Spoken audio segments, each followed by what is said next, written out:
Hello, Justin here, and welcome to today's quick tip. And this is a follow-up video to the one I did previously, which is introduction to the CAGED system. So I gave a 4-minute breakdown of how the CAGED system is like and how it helps you to map out the fretboard just based on the basic chord shapes. So the next obvious question is, how do I learn these, or how do I begin to assimilate and be able to map out the fretboard just by glancing at it? Well, if you were to think about it, there are only really two ways to learn this. One is what I'll call the brute force way of learning, is in which you take one chord shape and you just chromatically move it up and down the neck, and you try to memorize what that shape is. So let's say we start in C. This is C major. One fret up is C sharp. 2 frets up is D major. Then D sharp, E, F, F sharp, G, G sharp, and A to B flat to B to back to C. And you can do this for every one of the shapes. You can do this to try to get yourself to memorize it.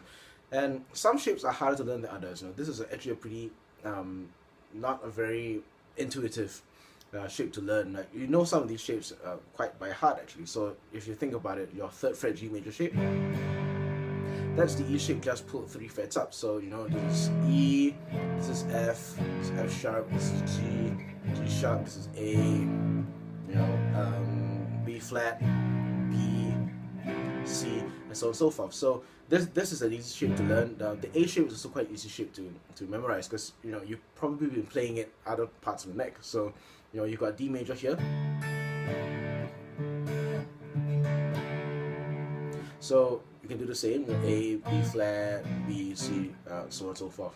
So that's route number 1, and that is kind of like the way Singaporeans would memorize, for example, because we're very good at memorizing.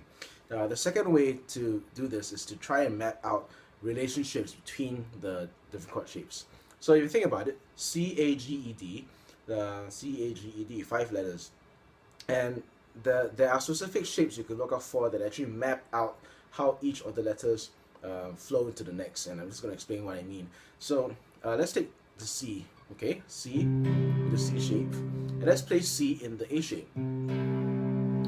What do you notice? You notice that they actually share the same bass note. So C major in C shape, C in the A shape. So C and A, the chord shapes are always related by the same bass note on the 5th string. So C and C. That's the first pair. The second pair is the A and G shape. So imagine the A and the other A shape. Now, how do I memorize this? Well, not just memorize. How do I find the relationship here? Well, imagine your pinky.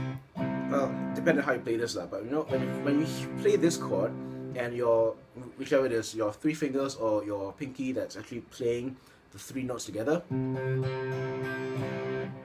I imagine this pinky to be the virtual capo. Like, imagine the capo is going to be put here, and then you think, okay, I gotta play G major, but with a capo on this fret.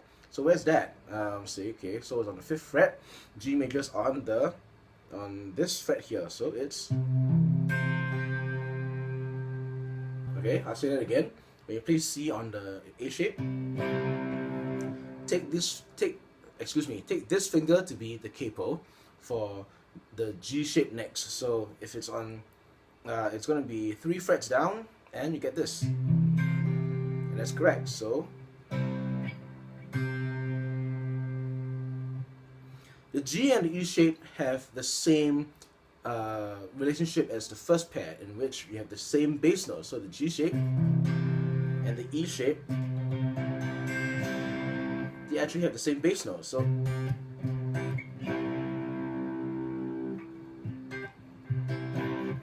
So we've come to the next pair, which is the E and the D shape. Now, I tried to come up with a way to simplify this, but I found that there's no other way. This is the only one that has got a gap, per se, between the E shape and the D shape. So the way that I found out, or the way that I'm trying to explain this, is that when you play the E shape, imagine that these 2 fingers become the capo, the location for the capo now. And if you think about it, when you play an E, the only way that you're going to get the same sound 2 frets higher is if you play the D shape. So, this is E major on the 0 position, and the second position it sounds like this.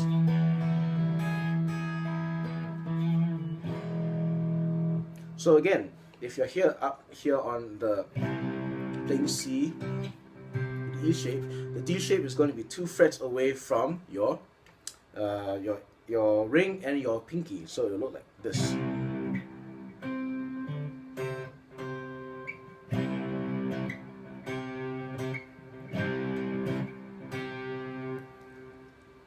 And then of course the last shape is between the D shape and the C shape, which you know that, I mean, if you can notice, they actually share the same block chord. So what I mean is this. So you got D major here.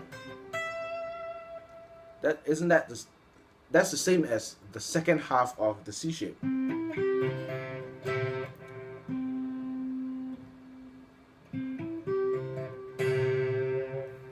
So we've covered the entire neck as to how to map this out. So if I put it all into context, C, C, C, C, C, and C. I hope you found this informative and interesting, and if you have any questions, feel free to post it downstairs on the comment box, and I'll try my best to get back to you. I know this is a very rushed video, but that is the point of quick tips. So I hope you've enjoyed this video. Thank you for watching. This is Justin signing off.